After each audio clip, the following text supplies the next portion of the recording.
Bang Zuma tidak ada izin untuk Ya, pengantar ini singkat para sahabat. Mantep TV sudah standby. Di like, di subscribe, di share sebanyak mungkin untuk supaya mencegah sahabat-sahabat kita di luar sana tidak terpengaruh terhadap pemurtadan.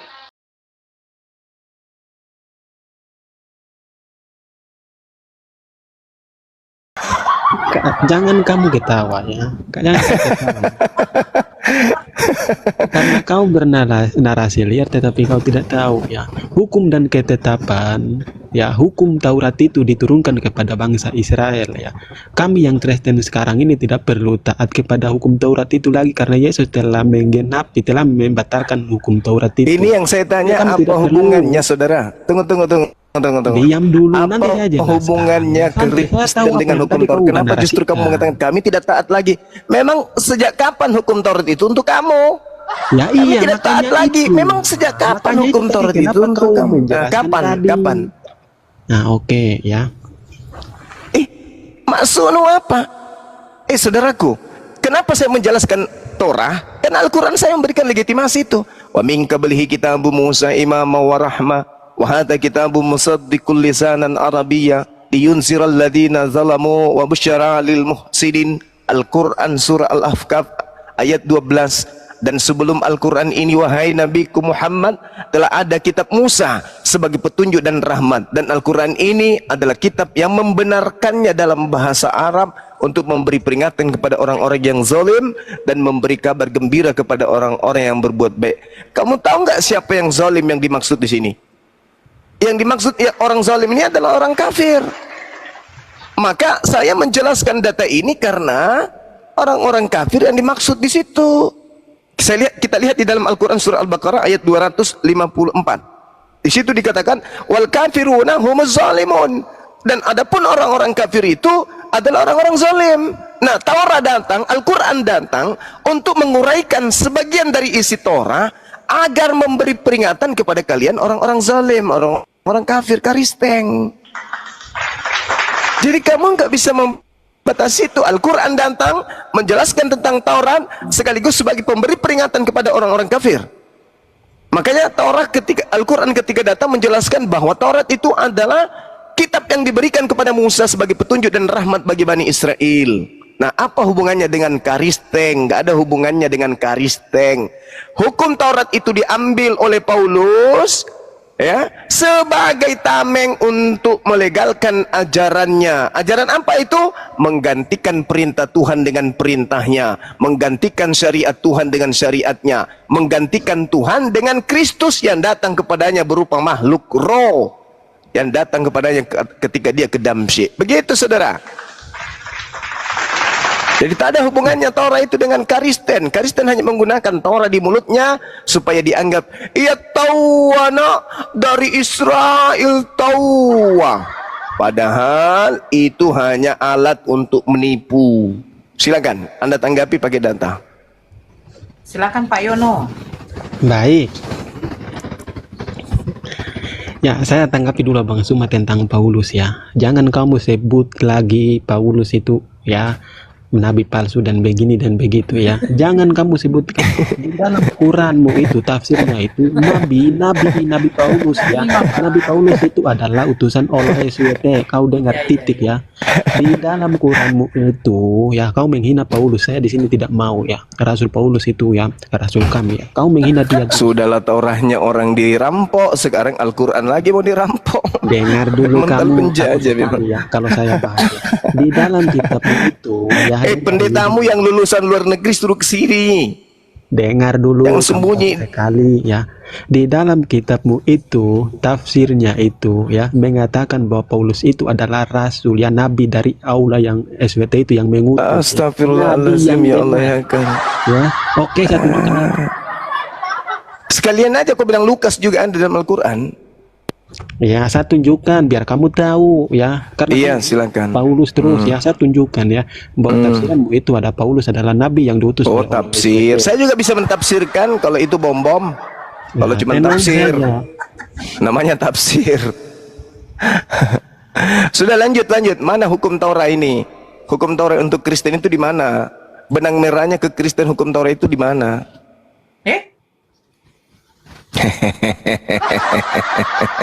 Berat memang, berat memang, berat. Izinkan dia bertelur dulu. Wal kafiruna humuz zalimun. Wal kafiruna humuz zalimun. Jadi Al-Quran datang menjelaskan isi Taurat untuk sebagai peringatan kepada orang-orang kafir, bahwa apa yang mereka ambil dari Taurat itu meskipun hanya remah-remah, tapi itu tidak sesuai dengan hukum Taurat itu sendiri. Hukum Taurat dibilang sampah, salah, itu keliru. Hukum Taurat dibilang tidak ada kebenaran di dalamnya, itu keliru. Hukum Taurat kemudian dibatalkan, itu keliru. Semua keliru. Maka Al-Quran datang menjelaskan bahwa Taurat itu ada petunjuk dan rahmat di dalamnya. Makanya Al-Quran menjelaskan bahwa Al-Quran datang sebagai peringatan kepada orang-orang kafir ini supaya berhenti dari kezolimannya, memfitnah Nabi Adam, memfitnah Nabi Musa, memfitnah Taurat, memfitnah Nabi Isa, memfitnah Yesus, semua difitnah hanya untuk sekedar menuhankan Kristus ini. Padahal Kristus ini bukan manusia, berarti bukan anaknya Maria, kan gitu. Oke, lanjut. Saudara siluman. Ya, siluman. Ini siluman babi. Siluman? Hah? Itu ada gambar babinya. Oh, Siluman? gitu. Itu bang, kan gambar babi itu. Bukan siluman Theos. Siluman Theos bertanduk 7, bermata 7 itu. Itu bukan Tuhan mereka katanya bang. Lalu apanya? Itu beda, itu mau menunjukkan 7 kota katanya. Oh, itu tafsir, itu tafsir. Aku melihat, ya dilihatnya nah. Udah dilihatnya. Lebak mina cini kita ujene ponto. Ada na lihat tawa bembe habis digerek lehernya bertanduk 7 bermata 7. Pandai sekali bersilat lidah. Sudah jelas-jelas mi dibilang di situ, itulah ketujuh roh Theos yang diutus ke bumi. Nabila mi sedek bukan. Ini zaman sudah canggih, berat untuk menipu-nipu lagi. Makanya di barat agama ini sudah ditinggal. Di Indonesia aja so paten, di barat udah ditinggal. Kenapa? Karena bertentangan dengan data dan akal sehat. Begitu Jo. Indonesia kan ini kecenderungan kita itu yang penting dari luar negeri. Panci bekas yang penting dari luar negeri, mantap sudah. Bahkan pakaian dalam kalau dari luar negeri, uhuhui. Pakaian dalam, gigi palsu kalau dari luar negeri itu pasti disukai. Tas palsu, tas bekas, celana dalam bekas, apalagi. Kalau dari luar negeri pokoknya pasti disukai. Nah ini juga agama bekas yang sudah tidak dipakai di luar sana, dipakai juga di sini. Ya kan fakta gitu. Ya. Buktinya Inggris, orang-orang di luar sana sudah berlomba-lomba masuk masjid ibadah, bersyahadat. Iya toh? Kita sama bang. Boleh? Wirman Neve. Assalamualaikum warahmatullahi wabarakatuh. Waalaikumsalam. Waalaikumsalam warahmatullahi wabarakatuh. Takbir, Allahu Akbar. Allahu Akbar. Saya Muslim bang. Ya. Saya cuma pengen ini aja, pengen tahu aja suara langsung Bang Zuma ini, makanya sama Mbak Nora bagian Santang. Saya tiap hari sih dengar live-nya gitu. Tetap dukung. Semangat upload Indonesia. Amin. Alhamdulillah. Makasih ya bang, doanya. Wah, saya juga keluarga ada dari non Muslim juga. Nah, cuman ya orang itu memang keras-keras semua loh bang. Apa? Oke. Kita lanjut diskusi ya bang. Orang Oke, suka siap. barang bekas yang penting dari luar negeri bang. Oke. Makasih ya Makasih ya Bang. Assalamualaikum. Ya, ya. Makasih abangku. Turunkan aja Pak ya. Saya cuma kasih semangat aja. Siap, makasih. Cerdas. Cerdas. Ini cerdas murtad. Salam, Murtad. salam, Wah. Bang Juma, Bu. Salam sampurasun, sampurasun. Ya, sebentar. Ya. Kristen Islam Bang. Saya di KTP Islam, tapi saya udah murtad dari 2017. Saya bukan. Oh, bukan Islam lagi Oh, ya, iya. Kristen ya. Oke, Halo? silakan. Iya, berarti murtadin. Iya bang, gimana bang? Lanjut. Halo, Iya. Bang. Mau bertanya Bang Juma. Iya. Sebenarnya kenapa umat Islam itu kalau sholat mesti menghadap Ka'bah gitu? Itu sih Oh, iya. pertanyaannya. Barangkali saya tertarik kembali lagi ke Islam. Iya. Tanyanya itu sih. Oke. Jadi Ka'bah itu simbol tauhid dalam Islam. Simbol tauhid. Kenapa Al-Quran mengatakan Bismillahirrahmanirrahim, Qul huwallahu ahad. Kenapa kita harus mengesahkan Qul huwallahu ahad? Katakanlah bahwa seluruh upaya yang ada di atas muka bumi ini harus mentauhidkan, harus mensatukan Tuhan.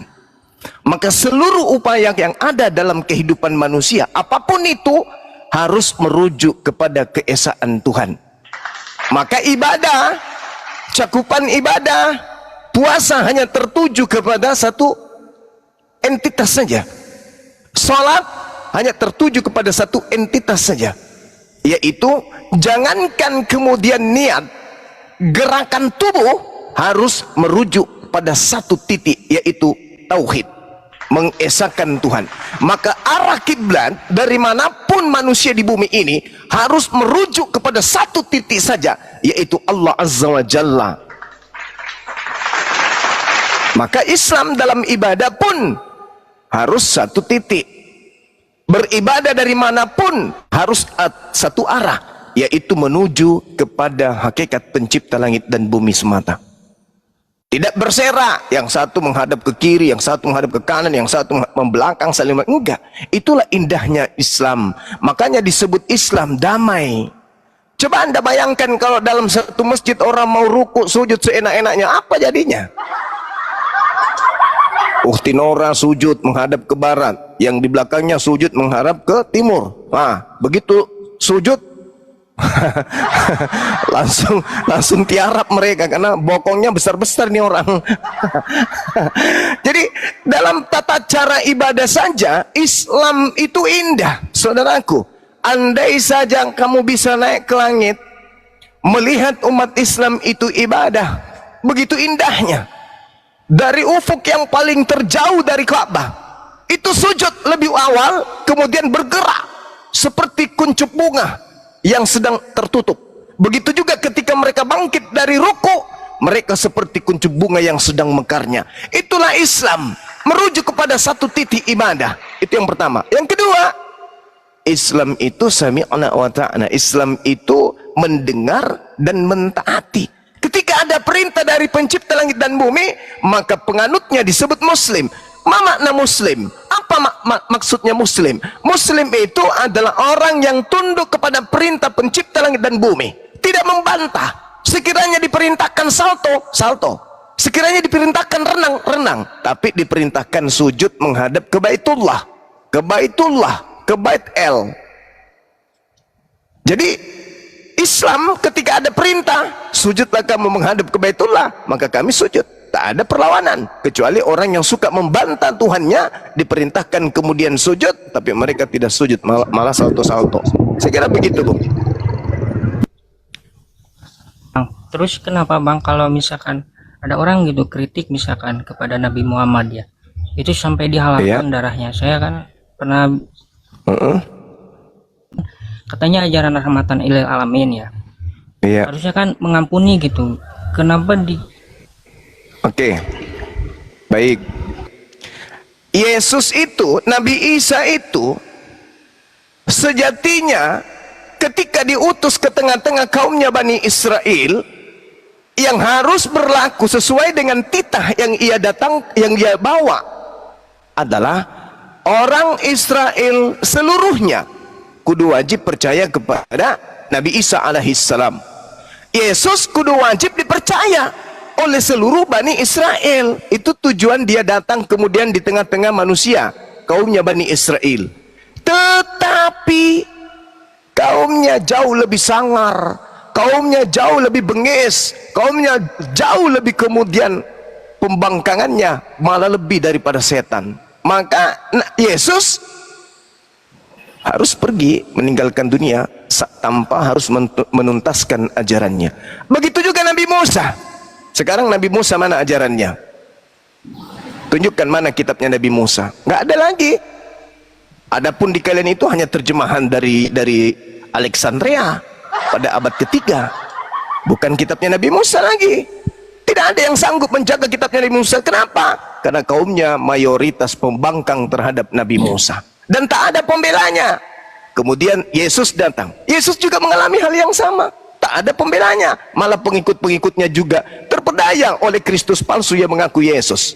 Nah, ketika Nabi Muhammad itu datang, Bung, ajarannya itu litubayina linnas, untuk seluruh umat manusia, maka dia harus ajarannya itu sampai pada titik terakhir kehidupan di dunia ini, alias harus sampai kepada penghujung kehidupan bumi.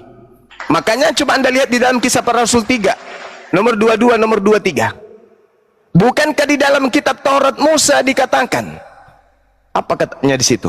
Tuhan akan mengutus seorang nabi yang sama seperti Musa, dan akan terjadi siapapun yang tidak mendengarkan nabi tersebut akan dibasmi, akan dilenyapkan dari bangsa ini, dari umat ini. Jadi tidak main-main. Utusan Tuhan jangan main-main. Kalau utusan Tuhan sudah diprioritaskan, jangan kau ganggu, jangan diganggu dong. Nah, kalau misalnya utusan Tuhan itu kemudian diganggu, kemudian utusan Tuhan itu ingin dibunuh, lalu siapa lagi yang akan mengajarkan ajaran sampai di akhir zaman kalau diganggu kemudian ajarannya? Maka Nabi Muhammad sebagai Rasul dan penutup para nabi, ajarannya harus langgeng sampai hari kiamat. Nah, kembali kepada pertanyaan saudara, kenapa darahnya halal? Di mana kau dapat data itu? Di data mana yang Pantas bisa tuh, kau Bang, tunjukkan? orang nabi Silakan. mengkawin anak kecil, Bang. Itu kira-kira gimana menurut Abang? Seorang nabi. Pantas nggak seorang nabi? Pantaskah seorang nabi menikahi anak kecil? Pantaskah Tuhan mengisap puting wanita remaja? Itu pertanyaan yang harus Anda pelajari tuh. Karena Anda murtad dari Islam pindah ke agama aneh. Anda kaget ada seorang nabi, ada seorang pemimpin menikah anak usia 6 tahun di 1400 tahun silam, sementara kakeknya Tuhan Anda itu menikah ribuan wanita. Ah, itu nggak pantas, Tunggu, sabar dulu. Yang Anda jadikan, Bang. yang Anda jadikan sebagai sandaran adalah tolak ukur Anda. Kan gitu. Tolak ukur Anda yang hidup di zaman sekarang. 1400 tahun silam Nabi Muhammad diminta kemudian oleh keluarga untuk menikahi seorang wanita. Wanita dinikahi di usia 6 tahun dan nanti serumah di usia 9 tahun. Usia 9 tahun pun ketika orang tua daripada wanita tersebut, Siti Aisyah tersebut, datang kepada Nabi Muhammad, wahai Nabiku Muhammad, istrimu Khadijah sudah layak untuk menjadi ibu rumah tangga. Beliau sudah dewasa, beliau sudah menampakkan keibuan, beliau sudah matang dari segi biologis, dari segi pemikiran, itu sudah matang. Maka Siti Aisyah serumah dengan Nabi Muhammad ketika kemudian berusia 9 tahun. Orang Arab, Bung, kalau sudah 9 tahun, apalagi masa lampau 1400 tahun silam, itu sama dengan wanita 18 tahun era sekarang ini.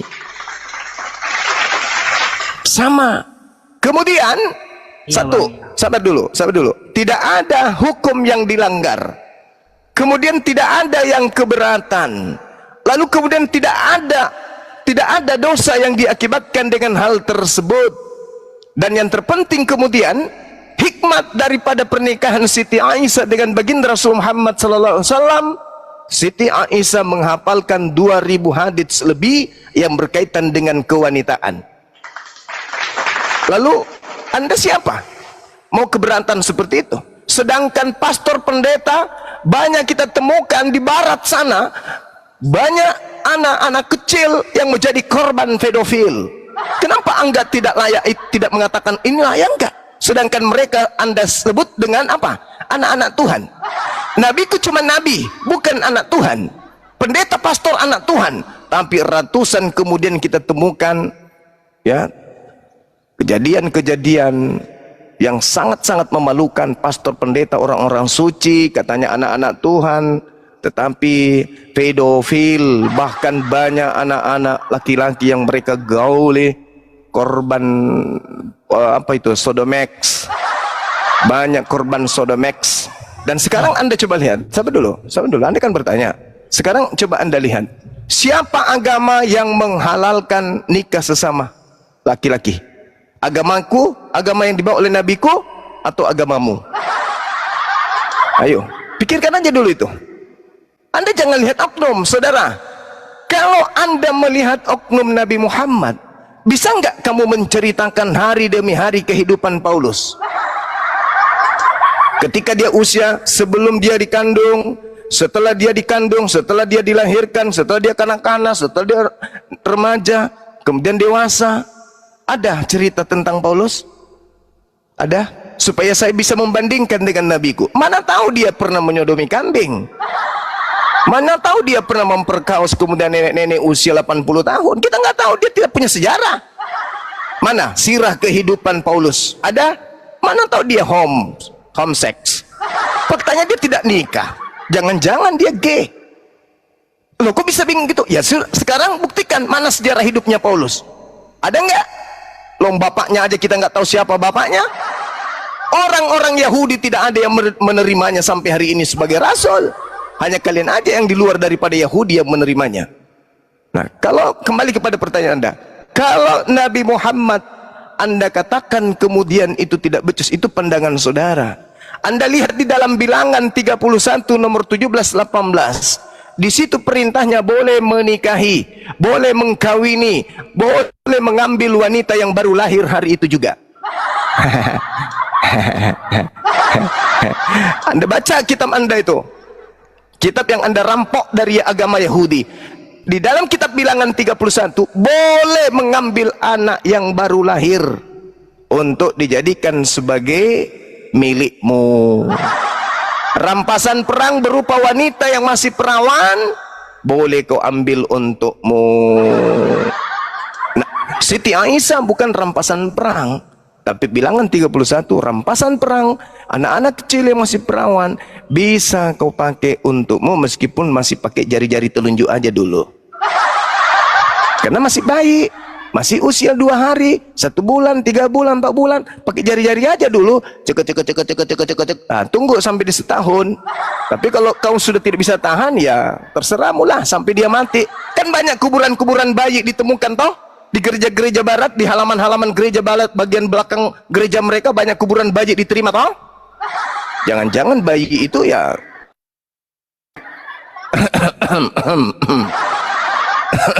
Abang, itu satu. Yang kedua, ya, tunggu sabar dulu, sedikit lagi. Yang kedua, agama, negara, wilayah, daerah, area tempat hidup manusia yang dihuni kebanyakan Kristen menjadi asal usul penyakit kelamin tertinggi di atas muka bumi ini. Penyakit AIDS, HIV, penyakit pantat, banyak orang embeyan karena dirudal pakai pentungan. Itu berasal dari negara-negara yang penduduknya mayoritas Kristen, penyembah makhluk yang keluar dari kubur pada hari ketiga. Silakan. Nanti saya balik bertanya ya. Karena Anda kan murtad dari Islam, berarti agama Anda lebih baik dari agama yang Anda tinggalkan. Halo. Gimana? Intinya saya cuma bertanya aja. Itu ya keraguan saya di Islam. Ya, saya harus bertanya Jadi juga dong saya kepada cuma agamamu. bertanya aja sama- Kamu meninggalkan agama Islam menuju kepada agama Kristen karena kamu menganggap Kristen itu lebih baik dari Islam. Itu pasti. Maka saya punya hak untuk bertanya. Karena kenapa? Bukan hanya ente. Kami seluruh umat Islam adalah sasaran empuk yang setiap hari ingin dimurtadkan oleh Kristen. Misi Kristen dunia adalah mengkristenkan dunia. Misi Kristen Indonesia adalah mengkristenkan Indonesia. Jangankan ente yang sudah terlanjur menjadi korban, kami juga jadi sasarannya nih. Tiap hari mereka bolak-balik putar kepala gimana caranya untuk menjadikan orang-orang Islam masuk Kristen. Jangan Anda kira kami nggak tahu. Jadi izinkan saya juga bertanya. Satu pertanyaan aja. Boleh kan? Boleh kan? Boleh. Silakan Bang. Oke. Itu kemana ya? Kalau Pertanyaan ajaran Nabi kayak gitu nikahin bocil, saya. belum Udah. tahu. Pertanyaan saya. Dek, dengarkan dulu Itu kan pertanyaannya, Dek. beliau Kita meniru kita Nabi gantian. Kalau enggak baginda. Anda Itu gimana ya? Menurut Abang? Pertanyaan saya, Tuhan semuanya Tuhan itu, Tuhan agama-agama lain itu tidak ada turun ke bumi kemudian mengisap puting. Pertanyaan saya, apa fungsinya Tuhan kau Abang itu lah. turun ke Mau gimana? bumi, isap dada, isap buah dada perempuan? Silakan, Itu kau jawab. nongkrong di guru, di Jawab. batu. Wah, orang gila, orang sakit hati. Orang sakit hati dia tuh. Orang sakit hati. Nabi Muhammad turun ke bumi menikahi wanita. Itu sah-sah saja. Ada Tuhan turun ke bumi isap puting. Apa fungsinya Tuhan isap puting?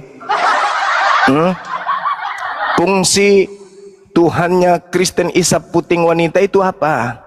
Bukankah dia bisa turun langsung menjadi dewasa? Apa fungsinya dia turun jadi anak-anak, jadi bayi? Bukankah dia bisa turun langsung usia 30, lalu mengajar penginjilan 3 tahun, akhirnya dia 3 tahun aja di bumi? Toh sejarah hidupnya dari 13 tahun sampai 29 tahun tak ada, disembunyikan, diumpetin. Ya mungkin pada saat itu dia nikah, berumah tangga atau apa gitu. Nah pertanyaan karena datangnya dari seorang yang mengaku murtadin, balik nanya dong, apa fungsinya Nabi Muhammad menikahi Siti Aisyah? Salah satunya adalah Siti Aisyah diajarkan kemudian untuk menghafalkan hadits-hadits yang berkaitan dengan kewanitaan yang sangat sensitif, dihafalkan kemudian hadits-haditsnya oleh Siti Aisyah dari suaminya yang sangat dia cintai. Pertanyaan balik, apa fungsinya Tuhan Anda turun ke bumi emut puting wanita? Pikirlah itu. Pikirkan itu. Gabriel bisa turun ke bumi jadi manusia dewasa, bisa. Malaikat datang kepada Abraham langsung dewasa, bisa. Malaikat datang kepada Zakaria, Elizabeth, kepada Hagar, bisa. Tuhan turun ke bumi kudu isap puting dulu. Selamat Ini gara-gara sore. Gara-gara Tejo ini. Ya, selamat sore, Pak. Aku gak ditakoni jadi aku wis mengaing ngrungokne. Selamat. Sabar. Biar disapa. Bang Immanuel. Halo. Bang Waduh, Immanuel. malas. Ini karet ban mobil kalau itu. Ya, Siapa? saudara Paulus saya baru kenal. Selamat sore, Pak. Iya, yang udah pakai akal. Iya, Yang udah pakai akal enggak, bisa di. saya menyimak sedikit tadi. Sebentar dulu, Bang. Bang Immanuel, kalau Anda nggak monitor, saya turunkan. Halo, Aduh, lambat lah, Ban Bang. mobil, jangan dinaikkan itu. Itu ban mobil. Siapa? Immanuel itu, Bang? Iya, ban mobil itu. Oh, Tahu nggak ban ban mobil? mobil ya. Kalau dipukul batu terpental otak nggak sudah nggak berfungsi otak. Doktrin dogma. Iya, selamat. Lagi gimana, Iya. Bang? Dicegah mau naik lagi gimana? Sebentar. Selamat Iya. sore, Pak. Ini ada Paulus. Wih, Ada Paulus kan, Kristen kan beliau. iya, Paulus Kristen. Itu si cerdas gak usah lagi ya, dinaikkan lagi ya bang, gak usah ya. Iya, karena gitu-gitu aja. Oke. Sama aja Sutejo ini sama aja. Cuman Sutejo kelebihannya karena giginya sudah mulai tumbuh lagi. Oke, diam dulu bang Sutejo, silakan bang Paulus. Silakan Paulus. Iya, saya menyimak sedikit tadi yang disampaikan oleh siapa ini Bang Zuma, pelecehan anak-anak itu kok kayaknya yang tersebar di sini beritanya itu dari daerah pesantren ya. Oh ya? Oh Masa iya loh. sih? Anda enggak Oh. pernah ngikuti media sosial toh? Oh iya, saya Berita- tahu, Bu. Enggak, Saya ngerti. sebentar. Saya tahu, saya ngerti. Ya, oh Kalau gitu. hal-hal seperti itu, karena kalian menguasai media, jadi dibesar-besarkan. Tapi media Barat tidak bisa kau bohongin. Coba kau buka Google sekarang. Pedofil dari Kristen mayoritas. Bang Zuma. Pencabulan dari Kristen Sebentar. mayoritas. Sebentar. Itu fakta. Itu Tarik fakta nafas, real. tarik nafas Bang. Ya Tarik kamu nafas. yang Ya. tarik nafas. Yang Kamu tarik saya nafas. katakan beritanya di sini hampir semuanya yang tersiarkan diberitakan pesantren kebanyakan. Mana. Coba Loh, coba buka makanya datanya coba. Lah ya toh. Ah, coba Kamu buka. berarti tidak pernah mengikuti media Itu sosial. dusta. Dusta. Itu dusta. Dari Ya, dari 100 kasus, itulah dari kalian. 100 kasus, kasusnya itu Kalau- 10, mungkin Ya, dari pesantren 90-nya kasusnya. dari kalian. Kalau- Cuman yang 10 ini diputar terus karena kalian yang menguasai media. Oke? Coba lihat. Ini di dalam agama Kristen, dengar dulu. Di sini yang mayoritas. Dengar dulu. Kenapa Saya Islam, boleh Bang? bertanya kan? Nah, Bang, dengar dulu. sebentar. Di dalam Kristen, dengar dulu. Di dalam Kristen boleh nggak cerai kalau bukan karena zina? Dengar dulu. Boleh nggak cerai kalau bukan karena zina di Kristen? Tidak boleh. Makanya Oh, tidak boleh. istilahnya Dinda orang Kristen Nora, satu. coba dibuka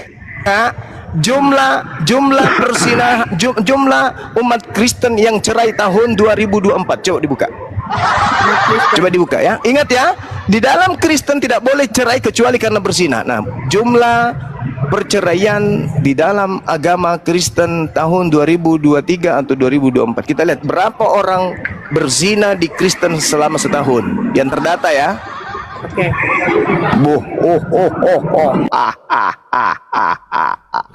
Di Kristen tidak boleh cerai kalau bukan karena Di zina. Nah, kita lihat Indonesia berapa yang cerai, tingkat berapa yang perceraian berzina secara dalam umum tahun tinggi kemarin di Kristen. 35%. 35% dari total pernikahan berakhir dari dengan Kristen. perceraian. Ya. Dan mayoritas terjadi pada pernikahan di bawah 5 tahun. Beberapa penyebab umum perceraian yang juga relevan bagi umat Kristen adalah ketidaksetiaan, pertengkaran, dan masalah keuangan. 35%. Berarti berapa angka orang bercabul di Kristen setiap tahun? Berapa pencabulan di Kristen setiap tahun? Berapa persinahan di Kristen setiap tahun?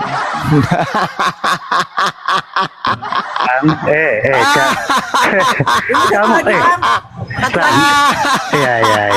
jaringan terbesar di dunia. Terbesar di Ya. dunia. Tuh, baca Pedofil tuh. ya. Itu Ya, memiliki 70.000 pejaknya yang menghasilkan 70.000 pengikut. laporan intelijen yang dikirim ke polisi di 30 negara.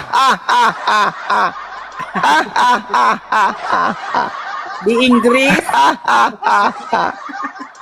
di Belanda,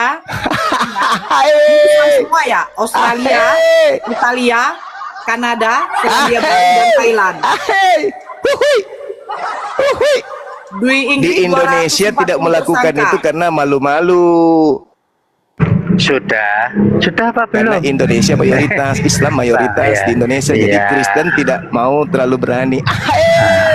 Sudah apa belum? Kan Jangan sudah- menghibur. Iya, jangan menghibur diri gitu dong. Aku bilang Kita tadi, itu- ketika enggak, misalnya kita ambil angka Bang. 100 pelaku, mungkin 10 dari pondok pesantren, 90-nya dari kalian. Apa tidak? Apa tidak? Ini buktinya tuh. Di luar negeri nih, Bang. coba lihat. Iya. Tuh, di luar negeri Kita coba kamu lihat faktanya. Kita lihat faktanya. Lagian di agama Kristen itu tidak ada syarat sah nikah. Tidak ada nikah di Kristen, yang ada kawin. Di Islam ada kan? Di Kristen persyaratan itu nikah? tidak ada nikah, yang ada kawin. Persyaratan nikah Mana ada. faktanya? Mana faktanya? Saya di kampung saya pesantren ada ratusan pesantren, tidak ada kejadian itu.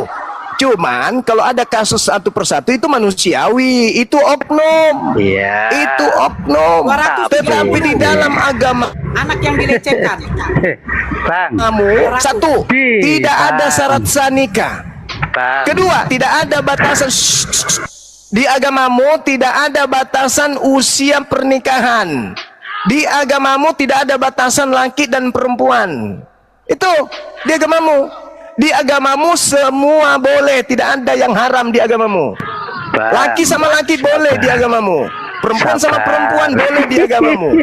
Bahkan dengan binatang pun bisa. Itu fakta.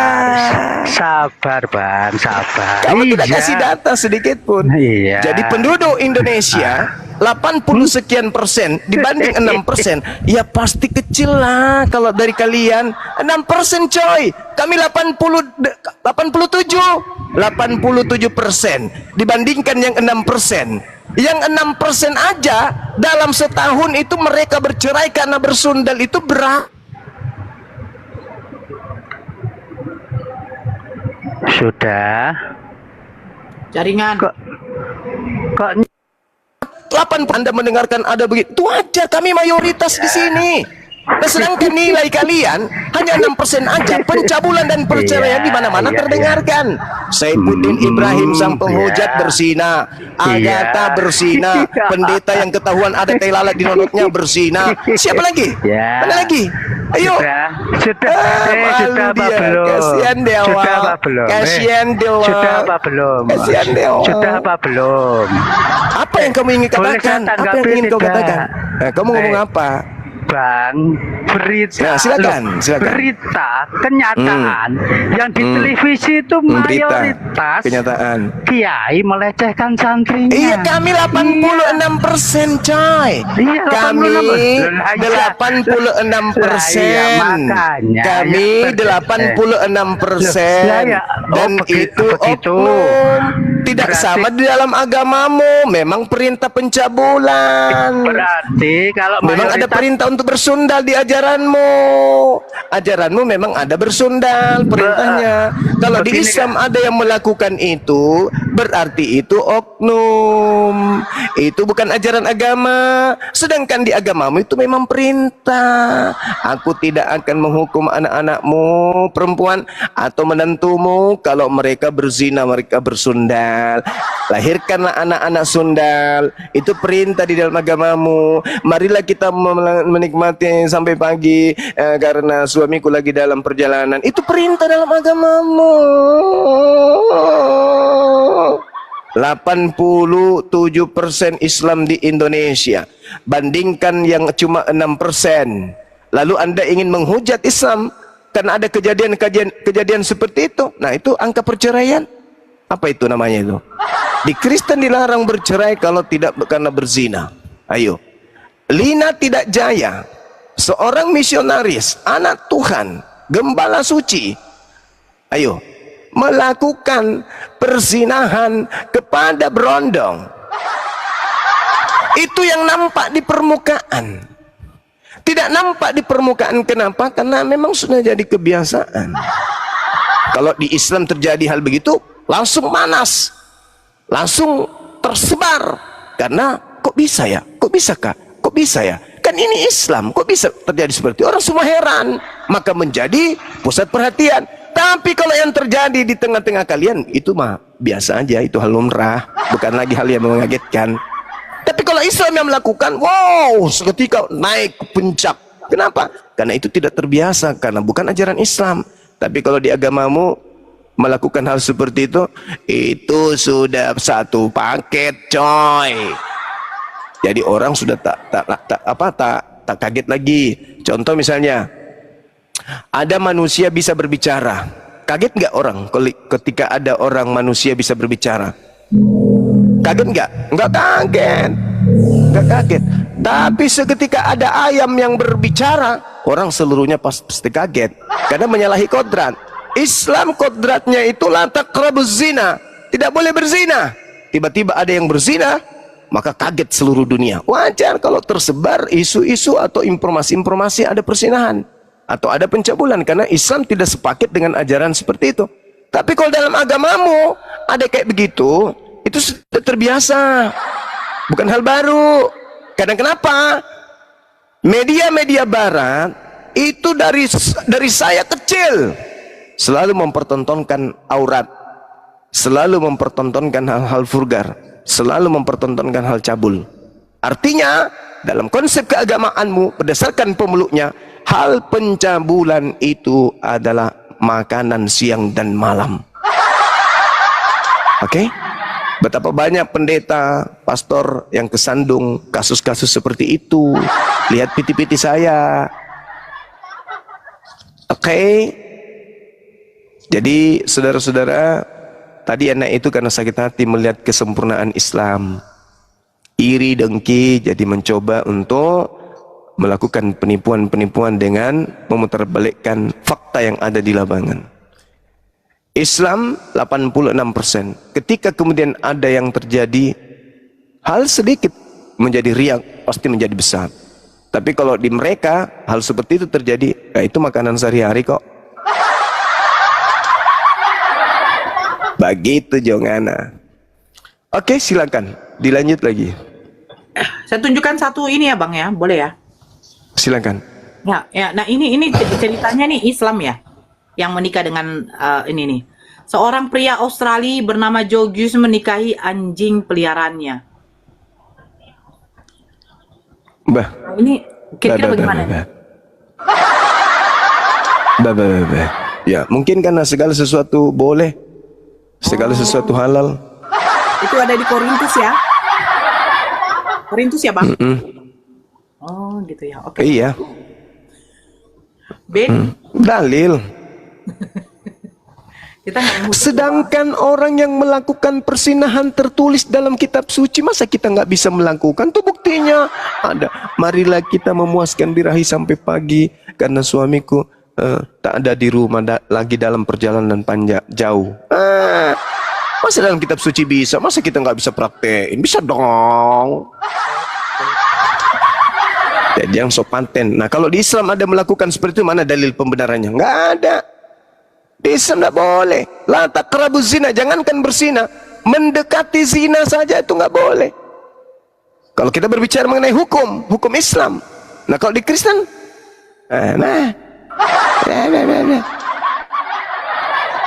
syarat sah nikah saja nggak ada di Kristen. Batasan wanita dinikahi ada nggak batasannya? Wanita di Kristen dinikahi nanti minimal usia sekian. Ada nggak? Nggak ada.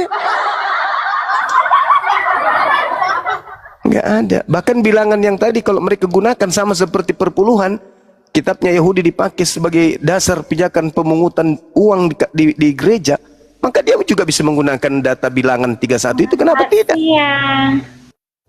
Iya siang. Kenapa tidak? Perpuluhan dari hukum Yahudi itu adalah hukum untuk Lewi, mereka gunakan. Katanya sudah dibatalkan, tapi perpuluhan masih dipakai. Berarti bilangan 31 juga bisa mereka pakai.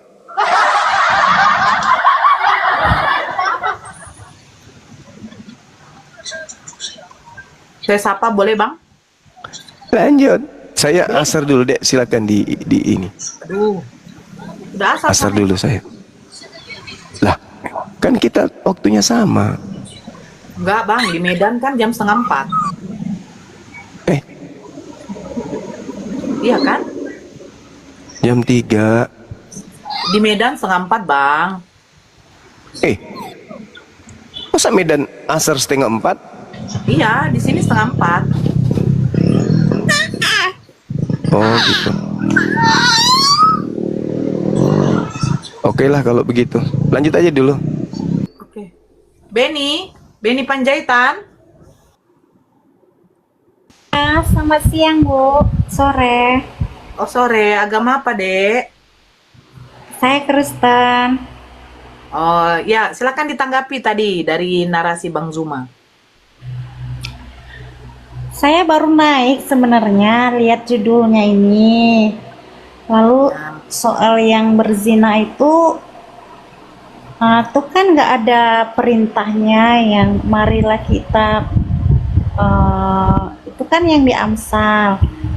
Itu kan bukan perintah, tetapi itulah kejahatan manusia. Perintah yang pergilah kawinilah seorang wanita pesundal kan perintah.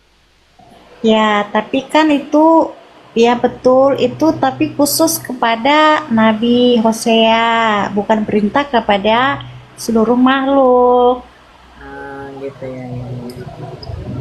Khusus kepada Hosea.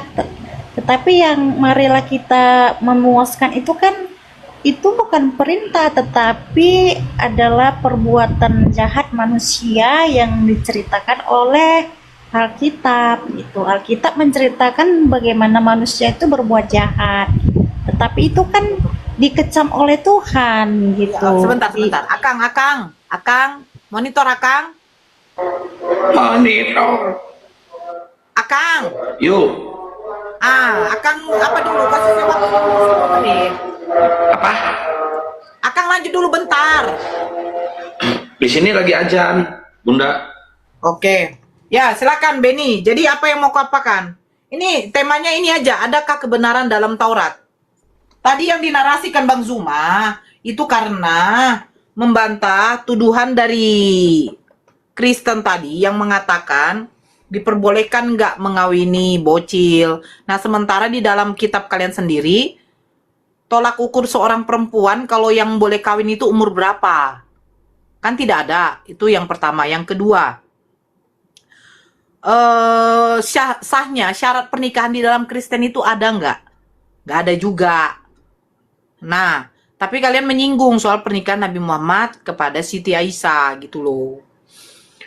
Kita kaji itu atau mau kaji ini? Adakah kebenaran dalam Taurat? Soalnya Bang Zuma lagi sholat, saya pun sebenarnya lagi makan pula.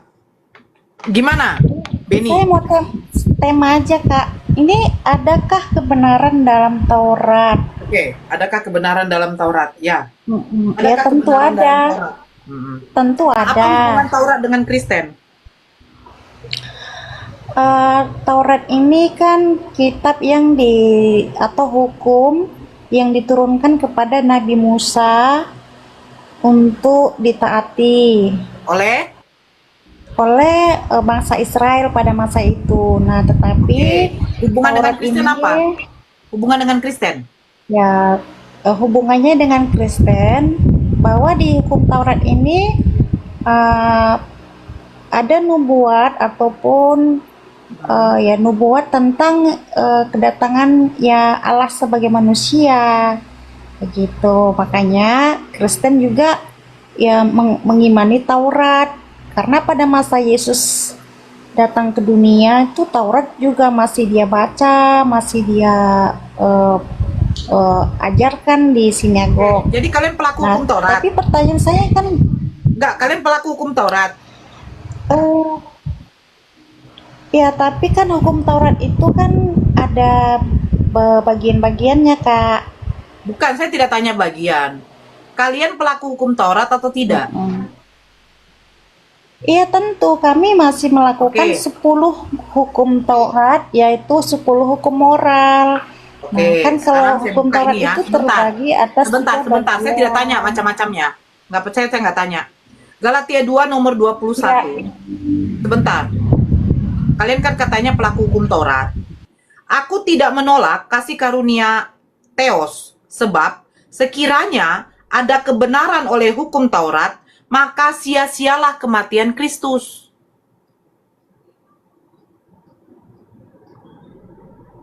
Ya. Nah, pertanyaannya, apa hubungan kalian dengan hukum Taurat?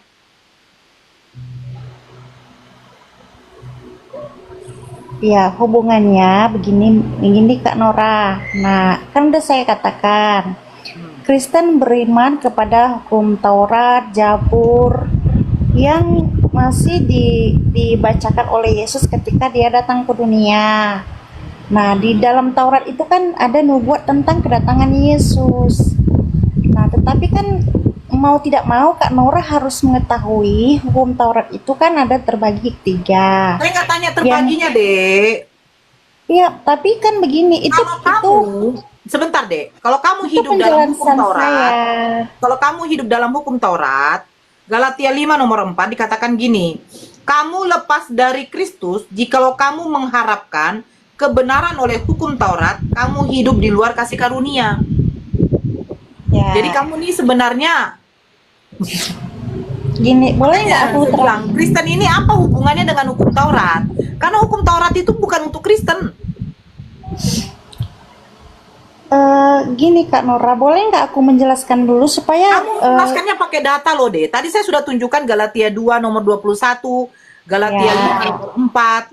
Kalian Ya, kalau saya- dibenarkan dalam hukum Taurat itu kasih karunia Kristus sudah tidak ada lagi. ya betul begini. Itu kan itu adalah perkataan Paulus atau surat-surat Paulus. Pada masa itu kan konteksnya ada perdebatan antara Yahudi dengan orang-orang Yunani atau yang non-Yahudi. Nah begini, ada orang Yunani kan yang percaya kepada Yesus, ada juga Jadi kalian orang yang mengikuti siapa, deh? Mengikuti Paulus apa Yesus? kami mengikuti Yesus. Sebentar dulu, aku belum selesai menjelaskan. Kamu Sebentar dulu. menjelaskannya ini nggak ada data gitu loh. Di mana di situ terjadi pertentangan?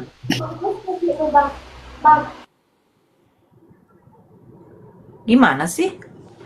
Iya, begini, maksudnya begini. Nah, pada masa itu kan ada pertentangan antara Yahudi dan non-Yahudi atau antara Yahudi dan Yunani. Nah, orang-orang Yahudi yang mengikuti Yesus menganggap diri lebih unggul atau lebih istilahnya lebih lebih istimewa begitu karena mereka yang melakukan hukum Taurat Musa seperti disunat dan lain sebagainya. Nah, tetapi kan itulah yang ditegur oleh Paulus bahwasanya Yahudi jangan menganggap bahwa mereka yang diberikan hukum Taurat bagi orang Yahudi itu merasa lebih dari orang-orang yang Sekarang tidak pertanyaannya itu melakukan begini loh, Taurat. deh. Apakah ada kebenaran dalam hukum Taurat?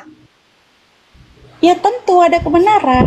Kalau ada kebenaran dalam hukum Taurat, deh, berarti sia-sia kematian Yesus. Iya, begini artinya begini. Orang yang orang-orang Yahudi itu kan adalah bangsa pilihan Tuhan yang Saya bagi tidak mereka tanya bangsa diberikan pilihan Tuhan. Taurat. Hukum Taurat itu untuk orang-orang Bani Israel. Nah, kalian kan bukan Bani Israel. Nah, sekarang kalian ada nggak kebenaran dalam Taurat? Berikan saya waktu untuk menjelaskan, jangan dicela dulu. Nah, Kamu menjelaskannya itu tidak ada poinnya, deh. Kalian ini, dengar. Kalian ini kan, kalian mengaku sebagai pengikut Yesus. Betul? Nah, hukum Taurat ini diberikan hanya untuk Bani Israel. Betul? ya Nah, betul. tidak ada hubungannya dengan Kristen. Betul tidak? Ada hubungannya apa enggak? Mbak, orang Hukum moral. Kristen Dulu, itu Joel. Kamu tengok dulu si Surti. Gimana kabarnya Surti? Betul atau tidak, Beni? Yang 10 hukum moral itu masih berlaku, Kak. Saya sampai tidak tanya. Oh, 10 hukum itu moral masih berlaku. Bagi Kristen juga Iya. berlaku. Bagi Kristen berlaku. Oke. 10 hukum moral Berarti- itu berlaku ya, kepada ya, oke. seluruh makhluk. Berarti Tetapi apakah kan ada kebenaran dalam Taurat? ada. Tentu. Bagaimana mungkin kamu Kalau mengatakan tidak kamu ada baca, kebenaran? dengar dek, kalau kamu baca ya di Galatia ini, Galatia 5 nomor 4, kamu lepas dari Kristus jikalau kamu mengharapkan kebenaran oleh hukum Taurat. Kamu hidup di luar kasih karunia. Nah, kalau kamu membenarkan ada hukum Taurat itu, ada kebenaran dalam hukum Taurat, berarti kematian Yesus itu sia-sia. Iya, itu kan pembicaraan itu pada masa itu kan kepada orang-orang Yahudi. Jadi kamu harus milih. Ada nggak yang kebenaran dalam membanggakan hukum Taurat, diri. deh? Ada atau tidak gitu loh? Ada atau Kita tidak? mengerti ayat. Gini Kak, sebentar jangan dipotong dulu. Begini, ayat itu kan ada konteksnya pada masa itu kepada siapa Paulus berbicara, apa latar belakang masalah sehingga Paulus mengatakan ayat itu. Kan saya bilang orang Yahudi pada masa itu menganggap diri lebih hebat yang Jadi data memiliki ini yang untuk siapa? melakukan hukum Ayat ini untuk Taurat. siapa? Ayat Ayat untuk itu siapa? ayat itu konteksnya kepada orang-orang Yahudi pada masa itu yang Apakah orang membanggakan Yahudi diri sebentar, biar jangan terlalu panjang dengan deh. hukum Ya. Taurat. Dengar. Karena Apakah begini, orang Yahudi sebentar deh? Apakah orang Yahudi ya mengakui Yesus yang mati di kayu salib itu adalah Tuhan? Ya mengakui, makanya kan ada orang-orang Yahudi yang mengikuti Yesus. Murid-murid Yesus kan orang Yahudi. Banyak orang Yahudi yang mengikuti Yesus. Makanya Ya, kan mengikuti begini. bukan berarti menyembah, Dek. Saya terima mengikuti. Apakah ada orang Yahudi yang mengakui Yesus yang mati di kayu salib itu adalah Tuhan? Itu pertanyaan Ya. saya, bukan pengikut. Ada, Beda pengikut, tentu. beda penyembah. Ya sama Kak, pengikut itu artinya yang memberikan diri kepada yang menghormati ajarannya, Dek, yang melakukan saya ajarannya. misalnya saya pengikut Prabowo, bukan berarti saya menyembah Prabowo, Dek. Iya, ini kan kita konteksnya kepada ketuhanan Dek, Yesus. beginilah Dek ya, kalau diskusi itu ya, jangan kita panjang lebar tapi nggak dapat poin. Tadi saya bertanya, adakah kebenaran dalam Taurat? Kau mengatakan ada. Sementara di dalam Bible kau sendiri, di dalam Galatia, dengan di dalam Galatia 2 dengan Galatia 5, itu dikatakan, kalau ada kebenaran di dalam Taurat, kematian Kristus itu sia-sia, Dek. Iya, begini, kematian Kristus itu kan suatu Jadi kamu mengikuti yang anugerah. mana? Ada kebenaran dalam Taurat atau tidak? Begini, ada orang yang kalau merasa diri mampu melakukan hukum Taurat, ya Kristus tidak berguna bagi dia. Tetapi kan tidak satupun manusia yang mampu sempurna melakukan hukum Taurat, Hukum sehingga Taurat ini untuk siapa? kasih karunia itulah yang Sebentar. Hukum yang Taurat diberikan ini untuk kepada siapa, manusia. Hukum Taurat ini untuk siapa? Ya, pertama dulu kan ya, ada 3 hukum Saya Taurat. tidak tanya berapa macam hukum Taurat. Hukum Taurat ini untuk siapa? Kamu harus tahu supaya kamu memberikan pertanyaan pun Hukum tidak- Taurat tidak ini untuk ragu-ragu siapa? lagi. Pertanyaan saya begini deh. Coba simak baik-baik. Hukum Taurat ini untuk siapa? A. Kristen, A. Bani Israel, ya. C. Bani Tegar Tengkuk. Hukum Taurat ini kepada orang Israel. Nah, berarti sebentar, sebentar. Hukum adat istiadat. Sebentar Saya nggak tanya dulu. hukum adat loh, Dek. Paham nggak sih? Kenapa kamu Saya nggak nggak tanya tahu? berapa Kenapa macam nggak mau tahu? hukum. Harus Dek, ngerti supaya Dek, jangan saya bertanya-tanya tidak lagi. tanya berapa macam hukum. Yang saya tanya, apa hubungan hukum Taurat yang kau katakan itu untuk Bani Israel, tapi kau di situ juga mengakui kau mengikuti hukum Taurat. Sementara di dalam Bible kau sendiri, di dalam Galatia, Paulus mengatakan kalau ada kebenaran dalam hukum Taurat, kematian Kristus itu sia-sia. Nah, pertanyaannya, apa hubungan hukum Taurat dengan Bani Kristen? Lalu Muslim, Tuhan kalian kan juga Jangan lari mendukung ke Muslim, Taurat. Dek. Apa hubungan hukum Taurat dengan Bani Kristen?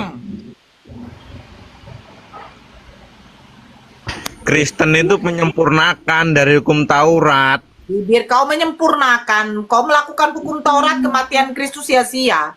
Silakan Beni. Iya betul. Kristen itu kan yang menyempurnakan hukum sebelumnya. Apa yang kau sempurnakan hukum dari hukum Taurat? Sejak kapan hukum Ya. Taurat untuk Bani Kristen? Apa hubungannya? Hukum Ya apaan yang jelas. Kristen itu digenapi pengikut oleh Kristus. Kristen? Arti Kristen itu Kristus, tidak ada nama itu tertulis. Silakan dijawab. Apa hubungan Kristen dengan hukum Taurat? Sebab kalau kalian membenarkan ada kebenaran dalam hukum Taurat, kematian Kristus itu sia-sia, Dek. Pahamilah dulu konteks itu. Kalau kalian mengatakan ada kebenaran dalam hukum Taurat, kematian Kristus itu sia-sia. Ya, karena kan betul kata Bapak tadi bahwasanya kan Yesuslah yang menggenapi Taurat itu. Di mana Taurat itu digenapi, kan, Dek? ya Ya seperti contohnya kan korban-korban binatang untuk penghapus dosa. Nggak nyambung kau dek, nggak Itulah yang nyambung. digenapi Yesus. Nih, saya bacakan ya dek ya, saya bacakan. Kok nggak nyambung dek? Ataupun hukum-hukum korban penebus salah melalui darah binatang digenapi oleh Yesus di kayu salib. Coba kau baca Mulai Matius 5. pengharapannya. Diam dulu deh. Kau nih nggak nyambung, kau udah nggak pakai data. Karena aku berkata kepadamu, sesungguhnya selama belum lenyap langit dan bumi ini, satu iota atau satu titik pun tidak akan ditiadakan dari hukum Taurat sebelum semuanya terjadi. Nah, Betul. loh kok betul? Loh kamu tadi sendiri mengatakan Yesus menggenapi dengan apa lagi, Dek? Menggenapi maksudnya gini. Nah, di dalam hukum Taurat itu kan pada masa bangsa Yahudi itu mereka ketika melakukan dosa harus mempersembahkan korban darah binatang. Nah, itulah yang digenapi oleh Yesus di Perjanjian Baru. Dialah penggenapan Genapinya dengan apa, Dek? dengan pengorbanan diri di atas kayu salib. Di mana Untuk ada Yesus penebusan mengatakan dosa. digantinya dengan penyembelihan hewan kurban dengan dirinya yang dikurbankan? Di mana di situ? Itu nubuat-nubuat para nabi, dan Yesus sendiri juga mengatakan bahwa haruslah digenapi kitab-kitab para nabi dan hukum Taurat. Itu kan perkataan Yesus sendiri. Di mana digenapi? Di mana tertulis? Ada ayatnya bahwa haruslah Iya, di mana? digenapi. Di mana? Sebentar ya, saya lihat dulu. Ya, lihatlah. Allahu Akbar.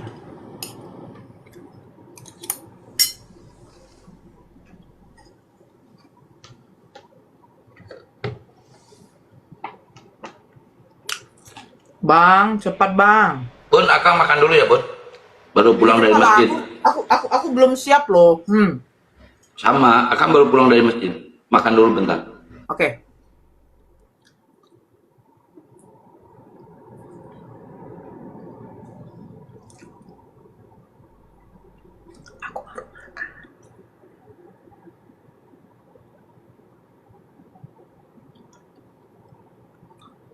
Di Markus 14 ayat 49.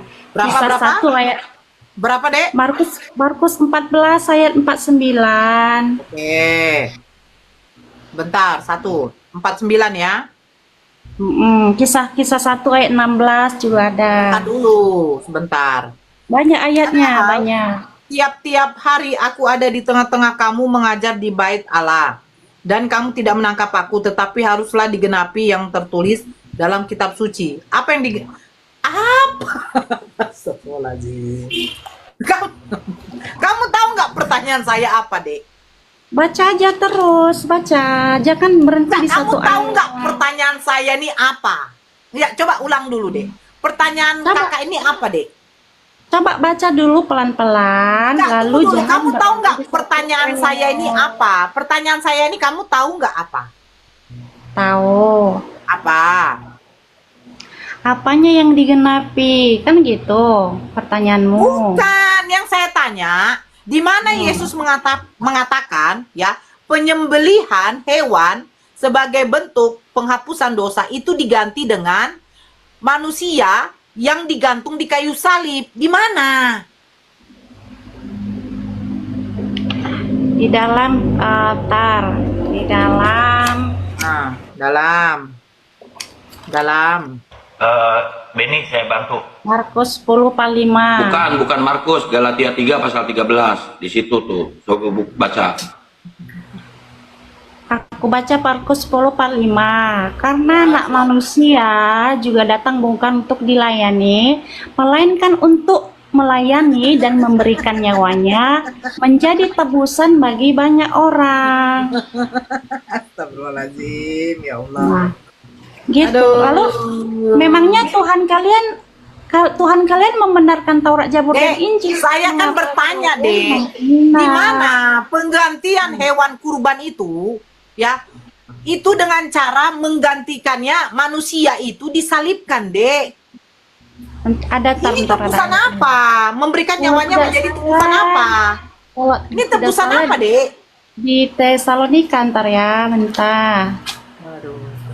Jangan kau jawab dulu di Markus 10:45, ini menjadi tebusan apa ini? tebusan dosa. Di mana tulisan dosa, Dek? Janganlah menambah. Coba Tebusan baca mana? lah. Coba Mana baca tebusan baik-baik. dosa? Mana Coba tebusan baca dosa? baik-baik. Mana tebusan dosa? Markus 10 ayat 45. Coba baca dulu. Aduh, Dek, Sama isi. Dek, mata saya yang picak Dengan atau kau yang picak? Matius Ini loh, Dek, 20, ini. Menjadi tebusan. Tebusan bagi banyak orang. Mana sini tebusan dosa, Dek? Dengan cara disalibkan. Mana? Bentar ya. Nah, yang lupa ditulis sama yang lainnya. Atau gimana, Dek? Astagfirullahaladzim. Ada ayatnya di mana ntar ya, yang mengatakan bahwa dengan matinya di atas kayu salib, baru dia membatalkan hukum Taurat itu, bahwa dia kan yang menjadi yang menggantikan. Udah saya bantu tadi Galatia 3 pasal 13. Galatia 3 pasal 13 udah saya bantu. Gimana sih? Ya Allah. Aduh, ampun aku. Dengan matinya di kayu salib, dia membatalkan hukum Taurat. Lah, berarti bertentangan dengan Matius tadi. Matius tadi mengatakan, tidak satu iota titik pun ditiadakan. Kalau masih dunia ini belum runtuh. Kok bertentangan jadinya? Ya, yang itu kan maksudnya yang 10 hukum moral itu, yang jangan berzina, jangan membunuh, yang hormati orang tua, itu kan Di mana 10 tulis hukum kayak gitu, Dek? moral. Aduh, jadi rarat lah kok, Dek. Carilah dulu datanya. Di mana? Hukum moral. Di mana hewan Iya, penyembelihan hewan, Dek? Simaklah, biar enak kita diskusi, Dek. Pertanyaan kakak dari tadi nggak nyambung kau jawab. Saya tadi Ya, minta, kamu yang- di mana Yesus bagi itu kamu nggak menggantikan, nyambung. Dek, di mana Yesus menggantikan hukum penyembelihan hewan sebagai bentuk penghapusan dosa dengan penyalipan Yesus tuh di mana? Itu yang saya bacakan tadi ayatnya, dengan matinya di atas kayu salib, dia telah membatalkan hukum Taurat. Itu kan Yesus tidak membatalkan hukum Taurat, Dek. Gimana sih Ya, kamu? Makanya hukum makanya. Taurat ini jangan kalian ambil yang bukan hak milik kalian. makanya kan kakak harus mengerti dulu hukum Taurat yang mana dulu. Oh, sekarang hukum Taurat ini yang semua 600 lebih misfot ini untuk siapa? Untuk Kristen apa untuk Bani Israel? Ada 10 hukum Taurat. Saya Ya, itu yang bertanya, berlaku. 600 lebih misfot itu untuk Bani Israel atau untuk kalian Kristen? Kalau 10 hukum moral itu berlaku Saya tidak sampai tanya bagi hukum kami. moral, 600 lebih misfot itu untuk siapa? Kalau hukum adat istiadat khusus bagi Saya Yahudi. bertanya untuk siapa, Dek? Bani Israel atau untuk kau? Kamu bisa denger nggak supaya tambah pinter dikit gitu, Kamu boleh yang nggak? lebih pintar. Apa hubungan hukum Taurat dengan Kristen? Ya makanya dengarkan penjelasan, boleh nggak? Jangan Bukan. ambil sela-sela dulu. Hukum Taurat ini sebenarnya hukum Taurat ini diberikan kepada siapa? 10 hukum Taurat itu Saya kan tidak masih tanya berlaku 10. Saya tanya hukum Taurat diberikan kepada siapa, Dek? kepada Bani Israel. Nah, kamu dari Israel atau tidak?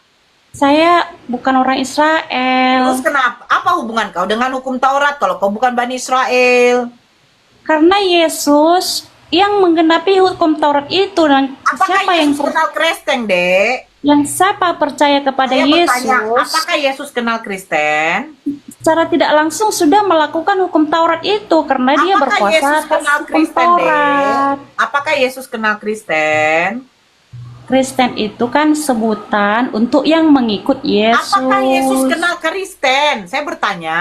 Kalian kan pengaku Dia Yesus.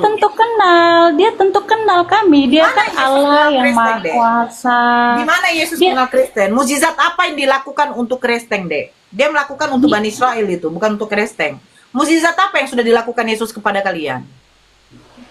Ya banyak kesaksian-kesaksian pada masa ini, dia menyembuhkan orang sakit. Oh, orang yang sakit yang disembuhkan itu ketika- untuk Kristen ketika apa kamu- untuk Bani Israel, Dek?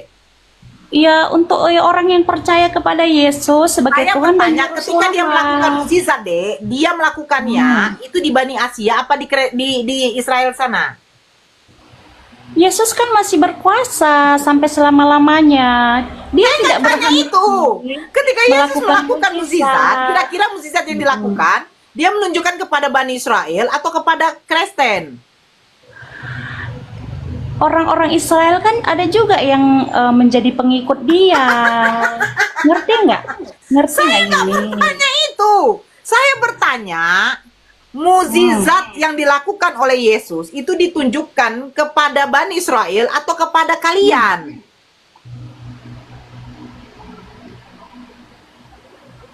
Saya nggak Gini, Kak bertanya. Naro. Zaman-zaman itu ditunjukkan kepada siapa pada waktu itu? Yesus pada masa itu kan melakukan mukjizat, dilihat oleh orang banyak. Dia melakukan Iya, mukjizat Yesus melakukannya kepada di- siapa?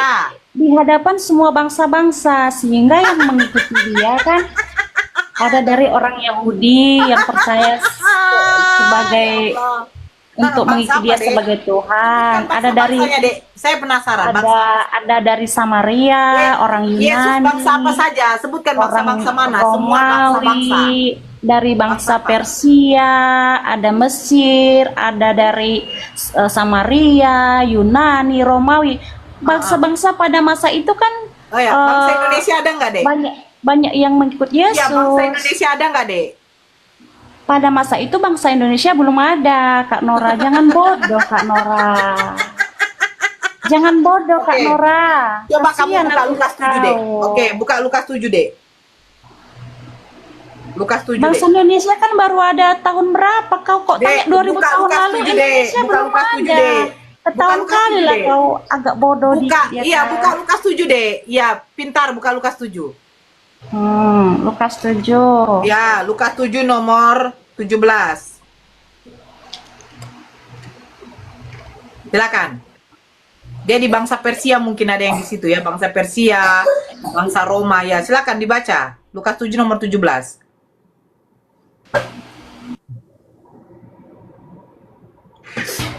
Maka tersiarlah kabar tentang Yesus di seluruh Yudea dan di seluruh daerah sekitarnya. Apa maksud sini? Nah, Yesus kan di situ kan perikopnya Yesus membangkitkan anak muda. Lalu Nain. Nah, Nain ini kira-kira bangsa Persia atau bangsa Mesir? tersiarlah kabar di seluruh Yudea dan di seluruh daerah sekitarnya. Orang Nain ini, anak muda di Nain ini, saya kurang tahu ya sebenarnya dia dari suku apa.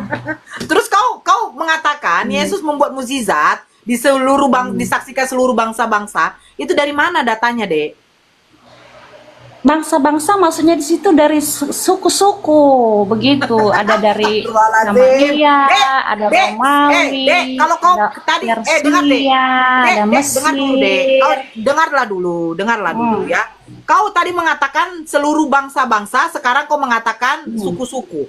Suku Batak, suku Jawa, suku Sulawesi, apakah disebut bangsa-bangsa? Bangsa itu kan sebenarnya artinya bangsa itu satu kaum gitu, kaum. Ya, Kalau negara baru negara itu baru suatu wilayah, tapi kalau bangsa itu kaum begitu. Jadi bangsa Indonesia dengan bangsa Amerika sama? Bangsa itu kan bisa sebenarnya kan artinya suatu kaum, tetapi kan sekarang ini bangsa Dek, ini artinya udahlah, Dek, menjadi ya. suatu negara. Ya, kamu apa aja lah, istirahat aja lah dulu ya, Dek ya. Saya pikir kamu pintar gitu loh, ternyata ya begitulah. Aku boleh nanya, kenapa diturunin? Siapa yang turunin Kenapa kau? Kau aja diturunin? Jangan diturunin lah. Siapa yang nurunin kau? Aku boleh nanya nggak Kak Nora yang